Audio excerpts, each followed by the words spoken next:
Romanos, capítulo 1, versos 16 e 17. Diz assim a palavra de Deus: Não me envergonho do Evangelho, porque é o poder de Deus para a salvação de todo aquele que crê, primeiro do judeu, depois do grego. Porque no Evangelho é revelada a justiça de Deus, uma justiça que é do princípio ao fim pela fé, como está escrito: o justo viverá pela fé. Nós até começamos começamos o culto orando, lembrando da Reforma Protestante, e algo muito importante que nós vamos falar nessa noite é que a Reforma não é uma mensagem para lembrar homens, nem mulheres que se dedicaram à obra da pregação da palavra, mas para lembrar da palavra de Deus, ela que é central. Não estamos cultuando aqui nem Calvino, nem Lutero, nenhum deles morreu na cruz por nós. Quem morreu na cruz por nós foi o nosso Senhor e Salvador Jesus Cristo. O importante da mensagem da Reforma, de resgatar a mensagem da Reforma em dias tão turbulentos como esses que nós estamos vivendo, é para que a centralidade de Cristo em nossa vida, em nossas igrejas, seja de novo redescoberta. O hino que nós entoamos antes de passar a palavra para mim, o Castelo Forte, Lutero escreveu depois de receber a notícia que 2 pregadores reformados que estavam na Bélgica anunciando a palavra foram mortos, perseguidos pelo exército espanhol, que era dedicado à Igreja Romana. E depois de receber a notícia da morte daqueles pregadores e temendo a continuidade do movimento reformado, Lutero foi orando, buscou em oração, e Deus então deu aquela poesia que mais tarde ele musicou, que fala sobre o nosso Deus como sendo o castelo forte. Na letra do hino nós entoamos e lembramos que Satanás joga setas, ele lança as suas artimanhas, mas ele é vencido pela palavra de Deus. A mensagem da Reforma é a mensagem que nos lembra a centralidade das Escrituras, a centralidade da obra de Cristo. Essa imagem que os irmãos já estão vendo aí, foi por ocasião quando Lutero pregou as suas famosas 95 teses. Nós geralmente, as igrejas protestantes, cultuam, lembram a Reforma no dia 31 de outubro, porque foi nessa data, em 1517, que um jovem monge agostiniano, que havia passado por uma crise espiritual muito grande, saiu do seu mosteiro, atravessou a praça da cidade de Wittenberg, e ele estava se questionando no seu coração se as indulgências, ou seja, perdão liberado pelo Papa, podiam livrar as pessoas das chamas do purgatório. E ele, estudando a palavra de Deus, confirmando na Bíblia, leu esse texto que o justo viverá por fé. Ele escreveu então 95 teses. Era a forma como os teólogos da época faziam para chamar outros ao debate. Era chamada de disputatio. E ao pregar essas teses, ele queria que alguns outros teólogos pudessem ler e, num debate público, apresentar o seu questionamento às indulgências, ao poder temporal do Papa. Mas Lutero não sabia que havia um fervor muito grande espiritual, um anseio pela reforma. Logo, as teses foram traduzidas do latim, a língua que Lutero escreveu as teses e pregou na porta da igreja do castelo da cidade de Wittenberg. E elas foram traduzidas para o alemão, para o francês, para o holandês, para as línguas dos países nórdicos, Noruega, Dinamarca, e se espalharam, como diz um historiador, como fogo em mato seco. A gente que é de Brasília conhece, sabe que fogo em mato seco dá muita fumaça, agita muito, dá muita confusão, como diz aí na imagem. Uma confusão que foi para que o poder estabelecido de Roma não mais ficasse do mesmo jeito. E nós, meus irmãos, temos hoje um grande desafio. O pessoal abriu a errada, mas não tem problema não. A Bíblia estava acorrentada, não era nesse slide não, mas a Bíblia estava acorrentada nesse período e era necessário que nós tivéssemos acesso a ela. A palavra de Deus, ela não estava sendo divulgada pelas pessoas. Para vocês, os irmãos terem ideia, embora Lutero fosse um pensador, um teólogo, ele não conhecia a Bíblia. Ele só foi conhecer a Bíblia muito tempo depois. Ele era um monge, buscava com dedicação a palavra do Senhor, e houve um desafio muito grande para que a palavra de Deus pudesse ser divulgada a muitas pessoas. E essa palavra, ela enfrentou disputas muito grandes. Havia um vendedor de indulgências chamado Tetzel, Guilherme Tetzel, da ordem dos dominicanos, que pregoava em toda a Alemanha uma seguinte mensagem: quando a moeda no fundo do cofre tilintar, uma alma do purgatório vai livrar. E ele vendia as indulgências que eram baseadas numa teologia muito espúria, que não estava conforme a palavra de Deus e que levava as pessoas ao engano.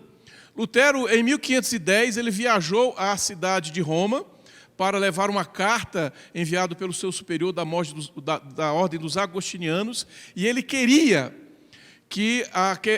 conhecer a cidade de Roma, ele queria encontrar ali a segurança da sua alma. Mas o que ele encontrou foi o que mais tarde ele descreveu como uma latrina aberta. Havia bordéis que eram feitos para padres, monges, bispos, vendas de indulgências, comércio, um pouco parecido com o que a gente tem hoje, onde a rosa ungida, o sal, o óleo de Israel, a água do Rio Jordão é vendida em muitas igrejas. A Arca da Aliança, uma certa igreja, fiquei sabendo que o povo estava passando a mão na Arca da Aliança, recebendo unção da tal da Arca da Aliança, esquecendo que essas coisas, como diz o autor aos Hebreus, são sombra daquilo que deveria se revelar. Nós já temos Cristo, não precisamos de mais nada, somente de Cristo. Mas as pessoas criam artifícios e lembramos daquilo que o próprio Calvino diz nas Institutas, que o coração do homem é como uma fábrica de ídolos. E que o coração do homem se volta para esses ídolos, e por isso que nós precisamos lembrar da mensagem da reforma. Como Tetzel, os vendedores de indulgências, os vendedores de caminho fácil para o céu, eles querem enganar a igreja. Por isso que nós precisamos reforçar a mensagem da reforma. Não confiar naquilo que o homem tem a ensinar, mas confiar na real palavra de Deus. A reforma foi um desafio para o seu tempo. A reforma foi algo diferente. A reforma trouxe ao mundo o conhecimento da palavra, algo que não era conhecido. Nós precisamos lembrar aqui rapidamente esse panorama. A igreja vivia um momento de grande angústia, onde não conheciam-se mais o texto da Bíblia, as pessoas eram separadas do conhecimento da palavra de Deus, e aí os reformadores foram sendo levantados. Nós conhecemos muito Lutero, vez ou outra falamos também sobre Calvino, mas diversos reformadores apareceram na Itália, nos países como nós conhecemos hoje como Hungria, Tchecoslováquia, até mesmo na Rússia, alguns homens influenciados pela teologia reformada tentaram fazer algo na igreja russa.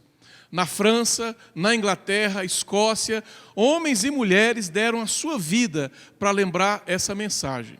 Eles foram chamados de protestantes, porque a sua mensagem era um protesto à religião que estava estabelecida na época. Um protesto àquilo que estava sendo ensinado. E hoje, eu penso muito, irmãos, falando bem diretamente no nosso coração, a igreja nossa está mais para uma igreja afavorante. Uma igreja que está ao lado daquilo que o mundo tem para nos ensinar. Uma igreja que caminha de acordo com a religiosidade popular. Se você estuda um pouquinho de história do Brasil, alguma coisa, você vai ver que a religião predominante no Brasil não é o catolicismo, mas é o sincretismo cristão, onde pega-se numa panela, coloca lá um pouco de religião indígena, um pouco de religião que veio da África, um pouco de catolicismo, faz um cozinhado, acho que o maranhense fala assim, cozinhado, mistura, mas esse não dá um gosto muito bom, não. nós sentimos mal quem tem realmente o Espírito Santo e começa a sentir esse cheiro desse alimento que está sendo feito aí por muita gente. Esse sincretismo. É uma mistura de coisas estranhas que são conflitantes, mas que a igreja tem se rendido, irmãos. Se antigamente nós éramos conhecidos como o povo do livro, o povo que conhecia a palavra de Deus, que conhecia realmente o Evangelho, hoje nós somos conhecidos como o povo das campanhas, como o povo que corre atrás da última moda religiosa, seja ela em Manaus, Colômbia, qualquer que seja o local, porque o povo corre atrás daquilo que é novo. Nós precisamos resgatar, meus irmãos, a velha história. E os reformadores não criaram nada novo. Eles simplesmente tiraram a poeira do ensino pagão, do ensino herético que a igreja medieval havia colocado e descobriram aquele tesouro que era a doutrina antiga dos apóstolos. A doutrina que os apóstolos transmitiram para homens idôneos e fiéis, que deveria ser ensinada para outros homens idôneos e fiéis, e que deveria nos chegar. Essa linha foi interrompida, mas Deus, pela sua soberania, ergueu homens e mulheres para nos dar essa palavra. Homens como foi, por exemplo, William Tyndale, um pregador inglês que, durante o iniciozinho do século XVI, tentou traduzir a Bíblia para a língua inglesa. Mas ele enfrentava um problema, porque havia uma lei, as chamadas Constituições de Oxford, 1494, que determinavam que quem possuísse uma Bíblia ou lesse um trecho da Bíblia em inglês poderia receber a pena de morte, porque era proibido ter a Bíblia. Mas ele tentou, fugiu da Inglaterra para a Holanda, para outros países, e de país em país ele imprimia a Bíblia que ele traduziu do original para lançar na Inglaterra esse tão precioso bem. E ele encontrou amigos. Um amigo dele, que era um vendedor de frutos e produtos alimentícios no Porto de Londres, comprava muitos produtos na cidade da Holanda. E ele contrabandeava as Bíblias dentro dos sacos de arroz, dos sacos de frutas, e levava para a Inglaterra. Mas o bispo William Tunstall, da cidade de Londres, ele pegava as Bíblias de Tyndale e queimava. Aí, de uma maneira muito sábia, esse vendedor falou assim: bispo, eu tenho uma solução para o seu problema dessas Bíblias que estão chegando aqui. Eu compro essas Bíblias e trago para o senhor. O senhor me paga um preço e a gente vai conseguir trazer muitas Bíblias para o senhor queimar. E havia nessa correria que o Tyndale ia para um lado e para o outro, as Bíblias se perdiam, ele era perseguido, ele perdia todo o material, às vezes na correria da impressão saíam muitas Bíblias erradas, até surgiu nesse período uma Bíblia que ficou na história conhecida como a Bíblia ímpia, porque por um erro de impressão, na lista dos 10 mandamentos, o não ficou apagado do mandamento adulterarás. Então ficou não matarás, e o adulterarás ficou faltando. Então muita gente leu a Bíblia aquela sem o não adulterarás. E ficou conhecida como a Bíblia ímpia.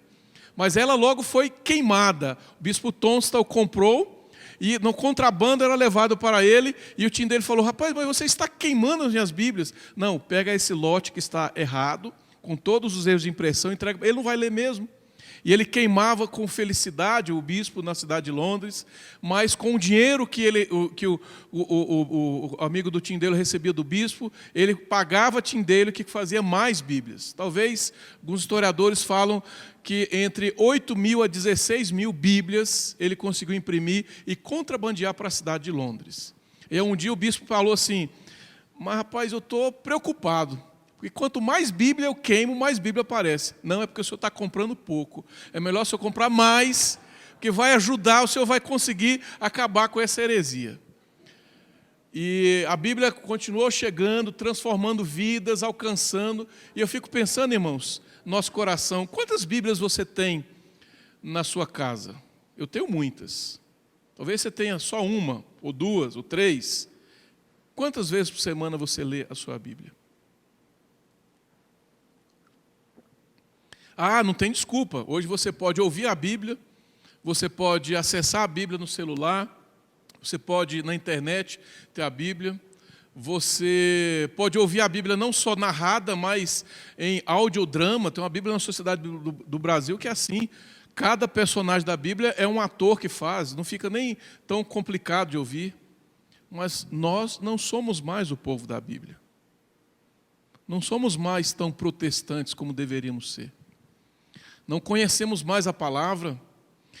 Eu estava lá no seminário, pastor Michel, e veio um aluno para o seminário presbiteriano e na pergunta que a gente faz no vestibular, ele falou assim, perguntei, amigo, quantas partes a Bíblia é dividida? Ele falou, claro, eu sei, são 3. Falei, quantas? Quais são? Antigo Testamento, Novo Testamento e o Inário. Eu falei, rapaz, está errado. Porque na igreja presbiteriana a gente tem, é a piada mais presbiteriana, a gente tem um inário junto com a Bíblia. Eu falei, não, rapaz, o inário, por melhor que ele seja, também não é Bíblia. Ele faz parte da liturgia, mas ele não é Bíblia. E isso só demonstra, irmãos, que nós temos gente que não conhece a palavra de Deus. Como me dá angústia de algum momento dar um estudo bíblico numa igreja e eu peço, abra a Bíblia, por favor. Eu sei que é difícil, Sofonias. Muita gente fica desesperado, vai no índice da Bíblia, e se for, por exemplo, Bíblia do celular, ainda não sabe achar. Eu sei que Sofonias é pesado, mas às vezes não acham um dos evangelhos, né? Não encontram Mateus, Marcos, Lucas ou livro de Atos. Talvez consiga achar Gênesis, que é fácil, e o Apocalipse, que errou e abriu lá no final e encontrou. Mas não somos mais o povo da Bíblia, irmãos. Mesmo que não sejamos mais honrando as pessoas do passado, que nos deram o legado de ter a Bíblia nas nossas mãos, nós temos que tomar cuidado. Nós temos um Deus que é zeloso.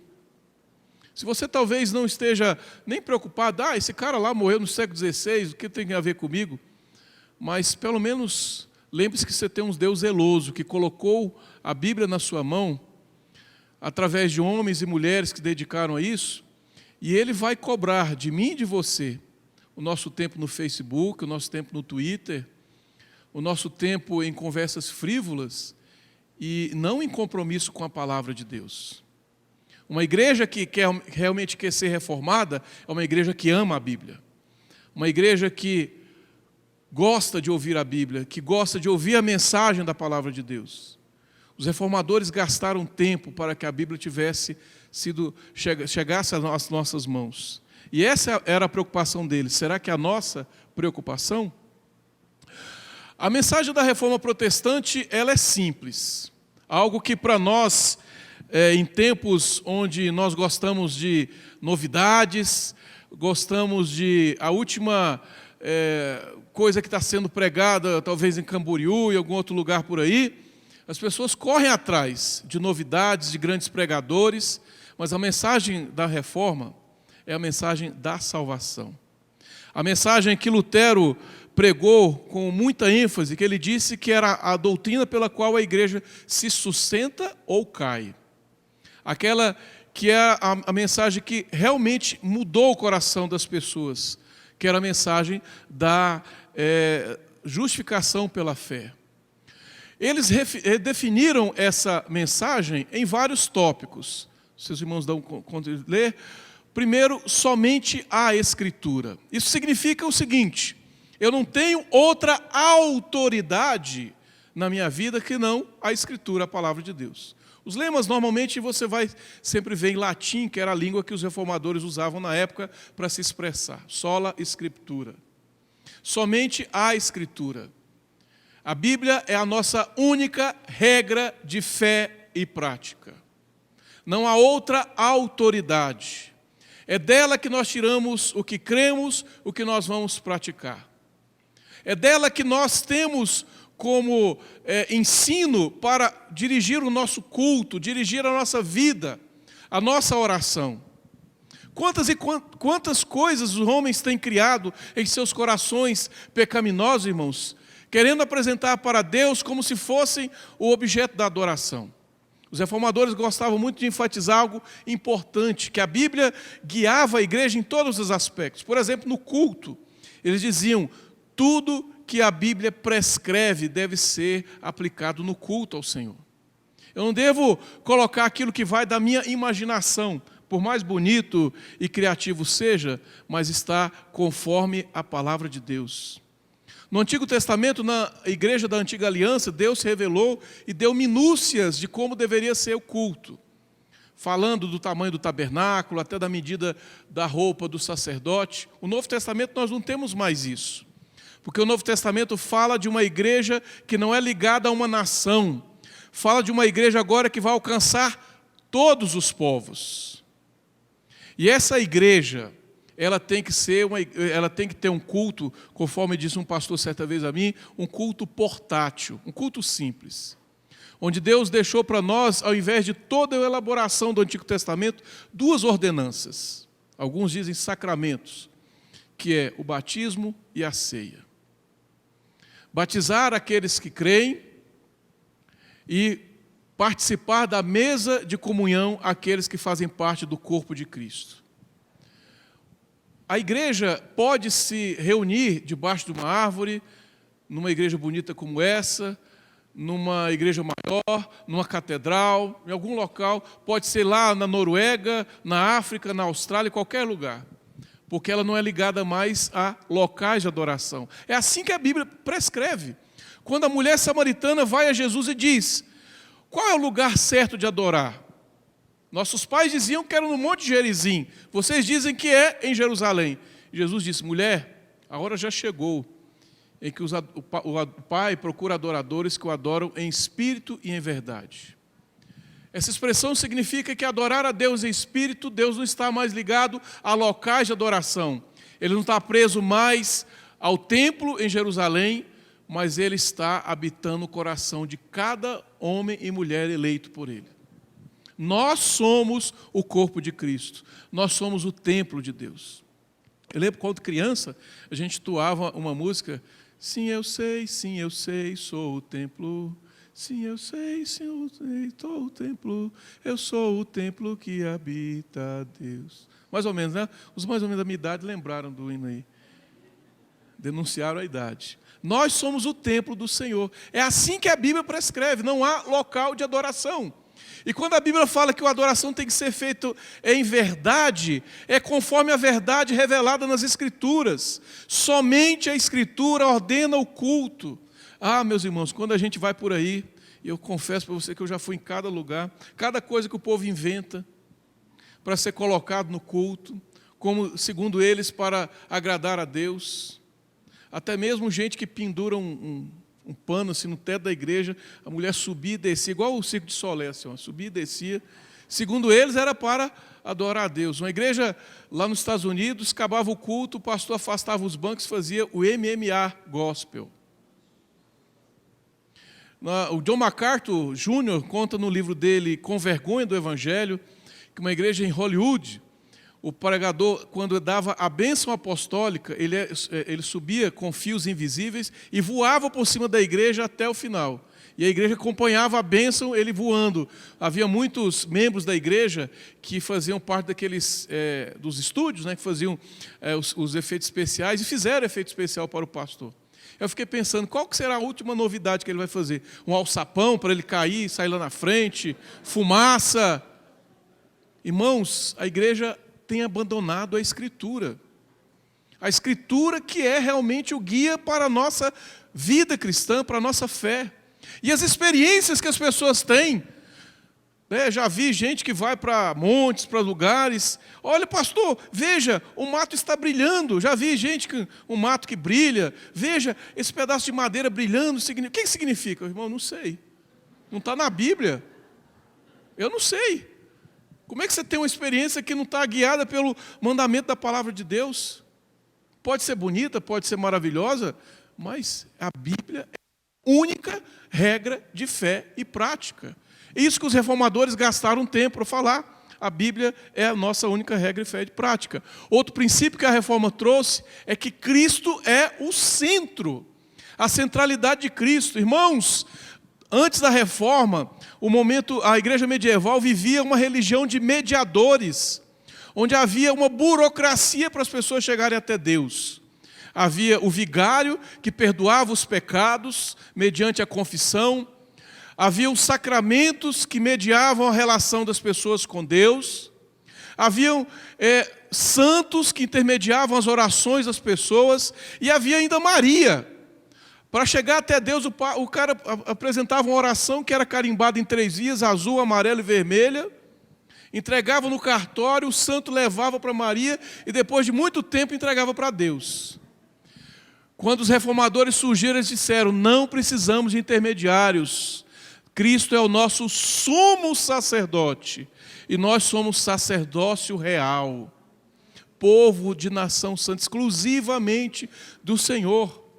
Não precisamos de intermediários. Não é o pastor, não é o padre, não é o santo, não é ninguém. Aliás, uma das coisas importantes que a reforma trouxe para o ministério pastoral. O pastor é visto como aquele que ensina a palavra. Ele não é o mediador. Ele não tem mais unção, no sentido de ser o mediador, que a oração dele é melhor do que qualquer crente. Ele ora como um crente. Ele ora por você como um irmão pode orar por você. Os reformadores, com isso, resgataram uma doutrina bíblica chamada do sacerdócio universal de todos os salvos. Todos os crentes são sacerdotes perante Deus. Não precisamos de intermediários. O nosso único mediador é Cristo. Ele é o nosso único caminho até o Pai. Na mentalidade popular que temos aí, onde circulamos, na universidade onde estudei, falava-se assim: todos os caminhos levam a Deus. Uma vez no debate, eu estava conversando com uma pessoa, e ele falou isso, eu falei: concordo. Mas você não é crente? Como é que você pode dizer que todos os caminhos levam a Deus? Não, é porque você não terminou a frase. Todos os caminhos levam a Deus como juiz, que você vai encontrar condenação.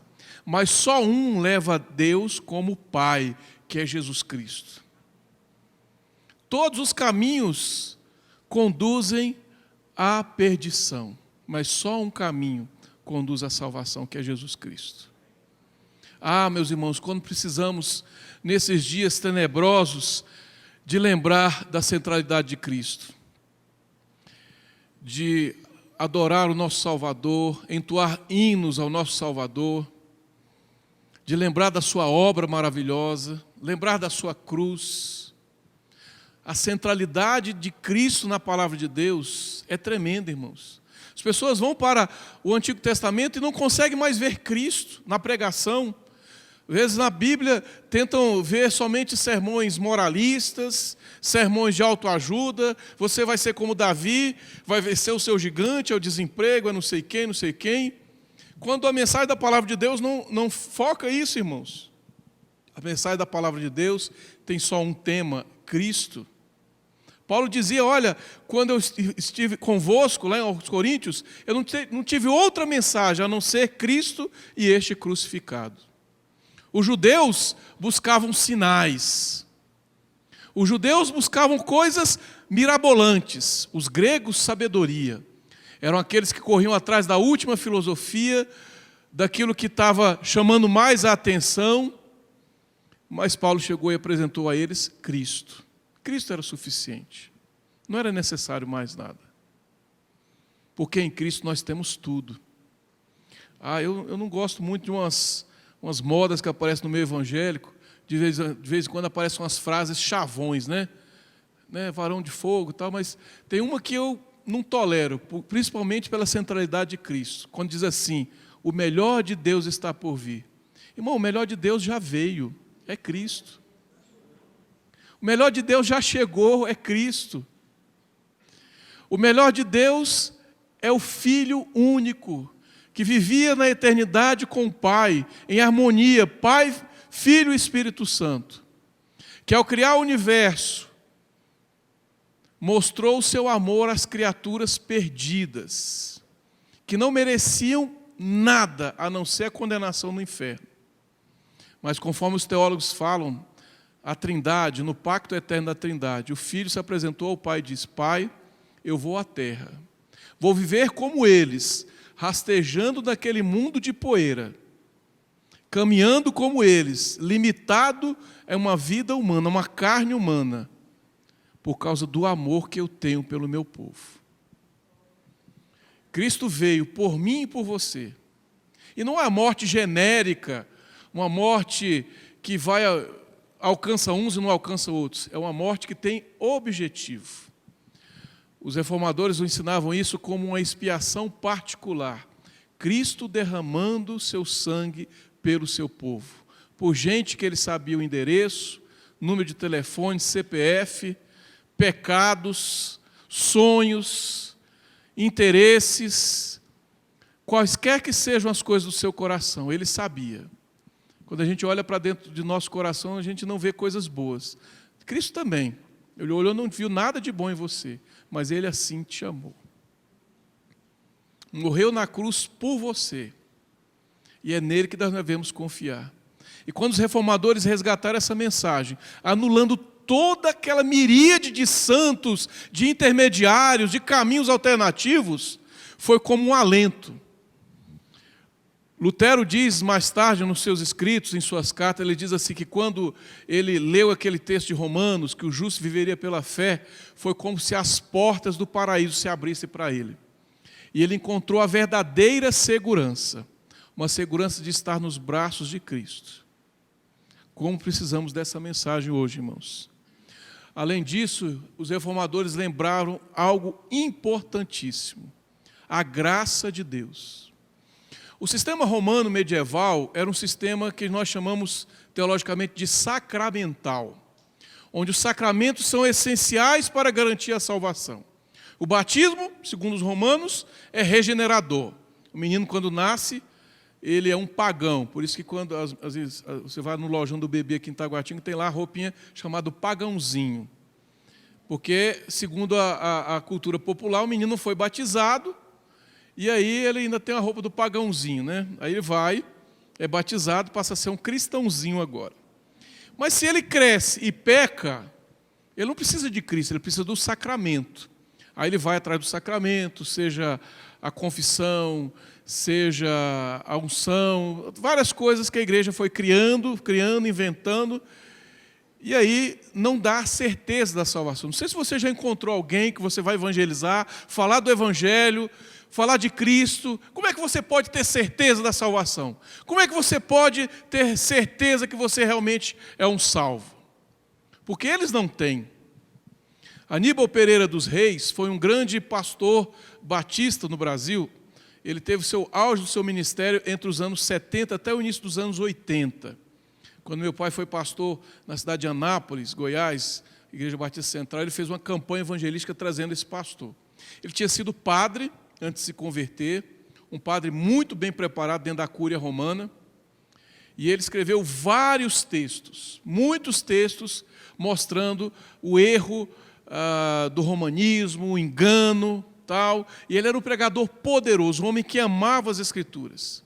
E ele conta a sua conversão nos seus livros, o padre que escapou das garras do Papa. Você talvez encontre esse livro na internet, alguma coisa aí, que ele foi como um Lutero moderno. Ele era um padre muito dedicado, acreditava mesmo em tudo que lhe ensinavam, e ele tinha uma amizade muito grande com o bispo da região do interior de São Paulo, onde ele morava. E ele acompanhou aquele bispo até a morte, no leito de morte. E algo que o bispo falou para ele, para o padre Aníbal Pereira dos Santos, ainda novo, marcou o coração dele. Ele falou: Aníbal, reze por mim, que eu estou morrendo, tenho certeza que eu vou morrer, mas eu não sei para onde eu vou. Talvez eu vá para o inferno, reze por mim, porque se você não rezar, não acender uma vela, não sai daquele lugar escuro, porque é assim que se acende a vela na cultura popular, porque o purgatório é um lugar escuro, se acende a vela para o cara ter um local para ele caminhar. Se apagar, outro dia você tem que acender, senão ele vai se perder lá dentro. Aníbal, reze por mim, porque eu não sei para onde eu vou. Aí o coitado do Aníbal pensou, olhou para dentro dele e falou: rapaz, se esse homem, que eu acho que é santo, está morrendo nesse desespero todo, e eu, o que vai ser de mim? Ele olhava para o coração dele e falava: eu não tenho nada para oferecer para Deus. Eu não posso oferecer nada. Tudo que eu tenho são trapos. Aí o padre, ex-padre, né, pastor Aníbal Pereira dos Reis, olhou para a palavra de Deus e descobriu que a salvação vem pela graça. A salvação pela graça, irmãos, significa que nós não oferecemos a Deus a nossa mão cheia de coisas para o Senhor, de obras. Pega a obra, leva uma sacola, você não vai com uma mochila com as suas obras e vai retirando e apresentando aos pés de Cristo para trocar essas obras pela sua salvação. Você oferece sim as suas mãos vazias, dizendo: Pai, eu não tenho nada. E através da graça, Ele te recebe. Foi assim na Bíblia, quando o filho pródigo, depois de gastar seu dinheiro, perder todo ele, num país distante, ele volta para o pai e diz: Pai, eu não tenho nada, pequei contra o céu e contra ti. O pai olha para o filho, não dá nem ouvidos para aquela conversa dele, um discurso que ele ficou ensaiando, quem sabe, por muito tempo. Se você ler a parábola com cuidado, você vai ver um detalhe cultural ali importante, que o filho pródigo, um judeu, vai para um país distante e ele vai viver entre os porcos. Era a coisa mais nojenta para qualquer judeu. E ele vai comer uma comida que nem o porco quer comer. Ali Jesus está mostrando o seguinte: pense no cara que está lascado. Pense. Aí você multiplica por 10, era o filho pródigo. Porque ele não tinha nada.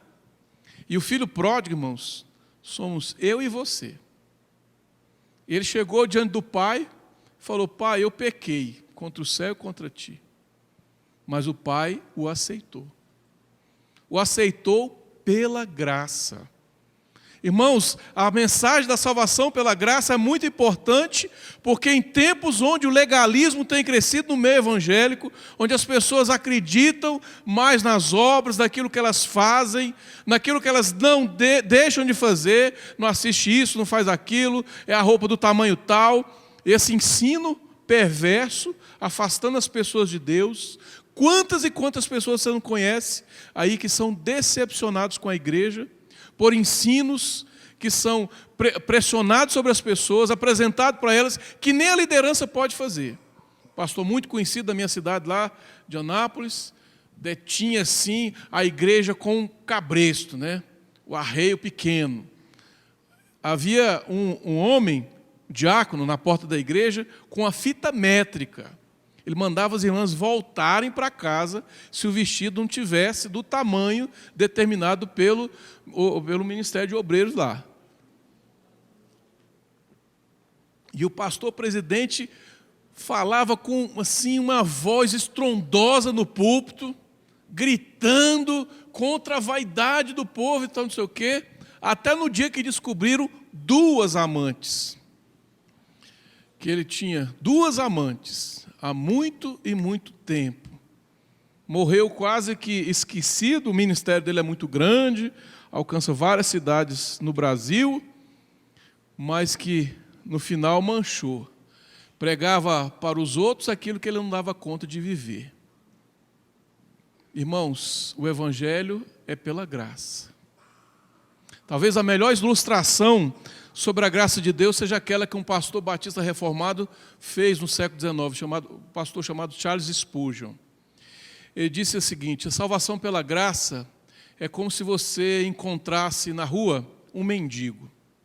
Você encontrou esse mendigo, o mendigo foi e te assaltou. Pense nisso, o mendigo te assaltou. Mas ele bateu em você, não foi pouco não. Como diz o goiano, ele bateu em você com força, muito. Te deixou muito machucado.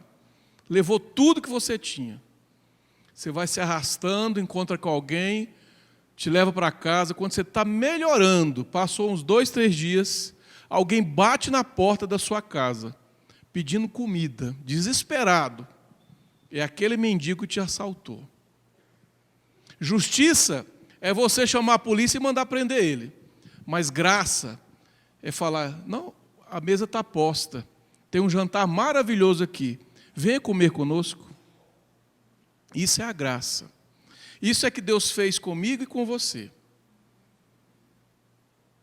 Mas ele não merecia, pastor. Mas nós também não merecíamos. Graça é um favor imerecido da parte de Deus. Aqueles pecadores que não podem oferecer nada, nada a Deus, a não ser suas mãos vazias e dizer: Pai, pequei contra o céu e contra ti. não sou digno de ser chamado seu filho. Mas ainda assim Deus nos ama e diz: venha cá, filho meu, minha filha, que eu tenho algo para você. Os reformadores também deram como princípio da reforma o que eles chamavam somente a fé, sola fide. Eles chamavam isso do princípio instrumental da reforma. Lutero dizia que isso era tão importante que era a doutrina pela qual a igreja se sustentava ou caía. Sem ela, não temos igreja. A fé. E a fé é muito mal entendida hoje, irmãos. Nós temos uma fé em objetos estranhos que não são o objeto correto, que é Cristo, a sua obra, a palavra de Deus. As pessoas têm fé de que passar no vale de sal vai abençoar a vida deles. Passar a mão na mesa do descarrego, ele vai resolver seus problemas. Receber lá o kit da libertação. Uma igreja aqui na cidade próxima nossa aqui, não vou falar Riacho Fundo, uma caixa grande assim, com toda a estrutura de kit de libertação. Está escrito lá, kit de libertação. Um pouquinho de sal, um óleo ungido de Israel, tem até vários tipos lá. Não sei o quê, folha de arruda, não sei o quê. É uma caixa bonita. Você fica achando até bonita. Pensou, vou dar de presente para o pastor Michel. Aí você dá. Aí abre a caixa, está tudo, tem até um manualzinho. Como é que você vai usar? R$95 custa lá o negócio. É caro. E é o kit da libertação. E o povo vai atrás. Vai atrás. Que é fé nesses objetos. É fé no objeto tal. É na rosa amarela, na rosa ungida. No copo d'água em cima da televisão. Graças a Deus a minha é fininha, não copo d'água nenhum lá. Cai. Irmãos, o verdadeiro kit da libertação é a palavra de Deus. E conhecereis a verdade vos libertará. Não custa nem R$90. Compra baratinho. Não precisamos de ter fé nesses objetos. Apesar de todo o discurso televisivo, radiofônico, irmãos, esses testemunhos ou testemunhos não confirmam a verdadeira fé. A fé que nós precisamos ter é na obra de Cristo Jesus. Quando Paulo escreve aqui, o justo viverá por fé, que a fé é do princípio ao fim, é a fé na obra que Cristo fez por nós. É no objeto certo, é em Cristo. Não é na rosa, na mesa do descarrego, na campanha, 7 campanhas, 14, 30, qualquer que seja. Nós temos fé em Deus. A fé é uma confiança. É a certeza das coisas que você não consegue ver. É confiar de que a obra que Cristo fez na cruz do Calvário é suficiente. Você não precisa complementar com nada. Sua boa obra, sua dedicação, nada. Basta a fé. Confiar em Cristo. Como os reformadores combateram todo o sistema medieval, todo o sistema romanista, o sola fide foi o essencial. Porque eles estavam contra tudo aquilo que eles estavam ensinando de errado. Não, basta confiar na confissão que o padre vai te dar, você vai sair. Confia na rosa amarela que você vai resolver seus problemas. Venha para Cristo que você vai ser feliz. A verdadeira fé cristã, irmãos, aliás, te contar uma verdade aqui. Se você se converter, você não vai ser mais feliz. Aliás, você vai ter até luta, perseguição, dificuldade na vida, mas você vai ser salvo. Tem gente que não é crente que é feliz, irmãos. Eu conheço gente alegre, canta e tal, mas ele não tem Cristo, vai para o inferno. Você até pode lutar com depressão, com tristeza no seu coração, mas há uma certeza na sua vida que ultrapassa tudo o que está ao seu redor, que é a obra de Cristo no seu coração, na sua vida.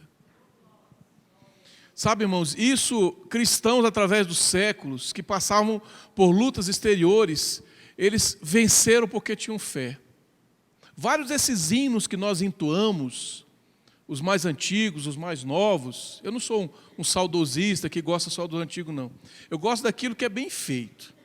Essas músicas heréticas que o povo canta por aí, misericórdia.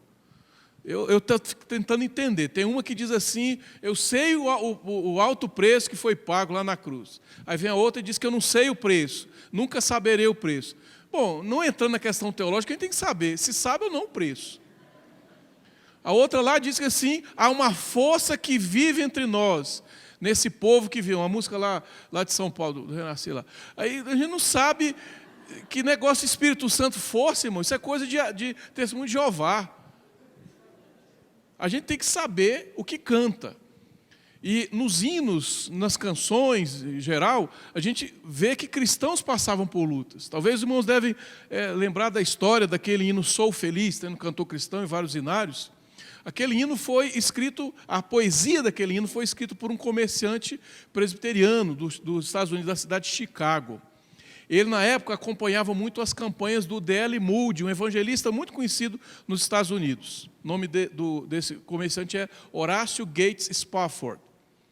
E é bem conhecido a história, dá-se muita ilustração, que depois de muito tempo trabalhando, a família o convenceu a fazer uma viagem, meio de férias e também a trabalho, para acompanhar as campanhas evangelísticas que o Moody ia fazer na Inglaterra. E aí eles foram de barco, mas alguns impedimentos do trabalho dele fez com que esse senhor ficasse no barco e a família fosse no primeiro, que estava adiantado. Ele tinha 2 filhas, foi a esposa, mas o barco chegou em determinado momento, ele afundou. E Via de Havre, alguma coisa assim que é o nome do barco, é até o nome da música, nos hinários você vai ver assim. E quando recebeu um telégrafo, né, na época do telégrafo, a esposa disse, olha, salva somente eu, ou salva só, né? E ele então ficou sabendo que as filhas tinham morrido, e era uma luta muito grande, e no meio da viagem, que durava mais de mês, né, ele teve então a inspiração para escrever aquela letra. Se paz a mais doce me deres gozar, se dor a mais forte sofrer, eu sei que com Jesus eu sou feliz. Ali é uma expressão de fé, irmãos, confiança na obra que Cristo fez. As circunstâncias podem estar difíceis, mas nós confiamos em Deus, temos fé no Senhor. Não é a fé nas campanhas, nos objetos errados, mas a fé em Cristo. Ela é que sustenta ou a igreja cai. E em último lugar, a Deus toda a glória. Se algo que os reformadores odiariam é que nesse dia da reforma nós estivéssemos lembrando mais das lutas de Lutero, das angústias pessoais de Calvino, da raiva guardada de John Knox na Escócia contra as rainhas e reis pecaminosos, quem sabe lembrar do estudioso que era Martin Butzer na região da França, dos missionários que se espalharam pelo mundo. Eles odiariam se nós estivéssemos falando mais deles do que Deus. Para resumir tudo que a reforma trouxe para nós, irmãos, é que a glória seja dada somente a Deus. É no culto, é na minha vida, no meu trabalho, onde eu estudo, a glória tem que ser dada a Deus. A expressão em latim, soli deo gloria, era escrita em todo final de partitura de Johann Sebastian Bach. Ele escrevia SDG, soli deo gloria. Porque aquela música, por mais bonita que fosse, por mais encantadora que fosse, ela tinha que ser apresentada a Deus. Era glória a Deus. Ah, irmãos, e vivemos um tempo tão complicado, onde a igreja vive atrás dos seus ídolos. Fãs, nós temos gente que tem fã. Uma vez o católico me interpelou e falou assim, mas a gente não tem, a gente não adora aqueles ídolos lá não.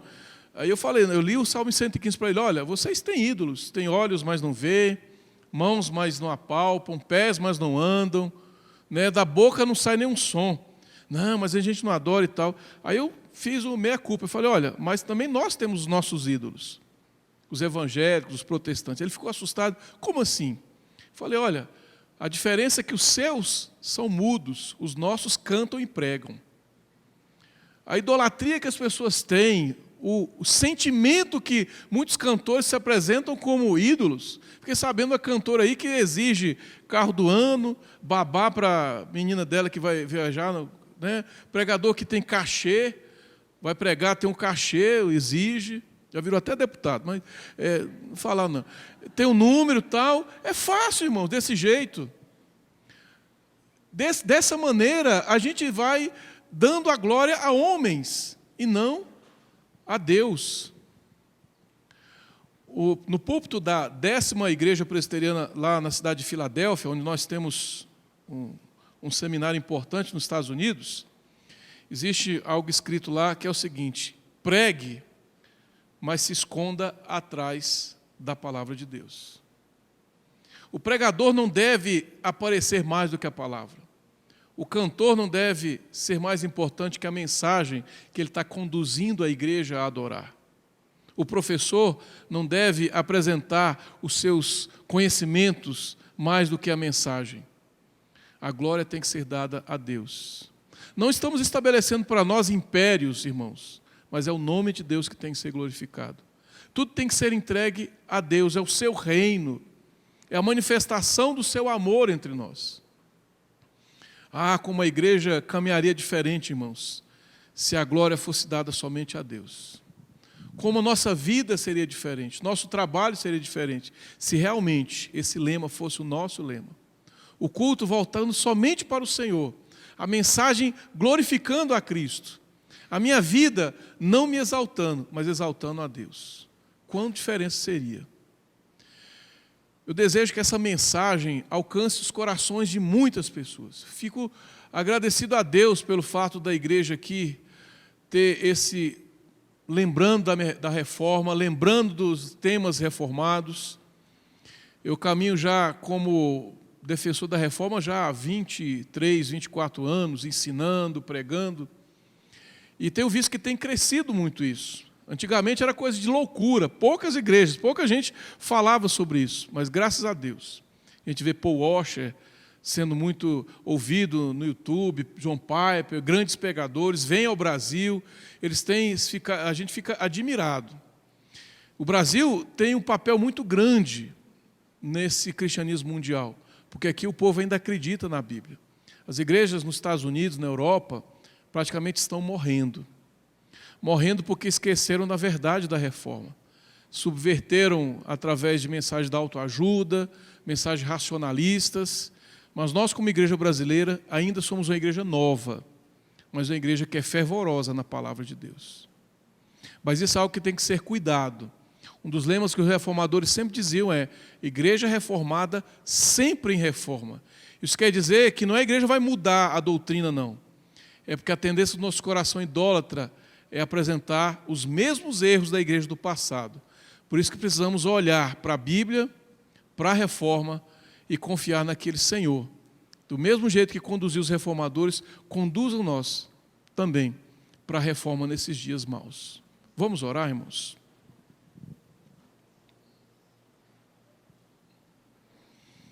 Santo e eterno Deus, diante de Ti eu apresento a Tua igreja, Senhor. Louvo a Deus porque a mensagem da reforma, Pai, não é outra mensagem senão a Tua palavra sendo pregada aos corações, convertendo pecadores, animando os crentes, mobilizando, ó Deus, missionários, edificando, ó Deus, professores e alunos no ensino da palavra de Deus. Obrigado, Pai, por essa liderança da Igreja Batista Deus é Luz. Que ela seja, Senhor Deus, uma luz nessa região, em Brasília, no Brasil, no mundo, na formação de obreiros, ó Deus, através da faculdade, no despertar, ó Deus, de vocações, Senhor Deus. Que o Senhor possa agora desafiar pessoas nessa noite a se dedicar ao estudo da Tua palavra. A que eles possam, Senhor Deus, se aprofundar mais, conhecer o nosso legado histórico. Quantos homens e mulheres se dedicaram, Senhor Deus, para estarmos aqui. Missionários que deixaram os seus países, o conforto dos seus lares, ó Deus, para se embrenhar por esse país, que ainda tem os seus desafios. Que nós também sejamos, ó Deus, corajosos a pregar missões no Piauí, no nosso Brasil, atravessando, ó Deus, continentes, com uma motivação, Senhor Deus, que é pregar o Teu Evangelho.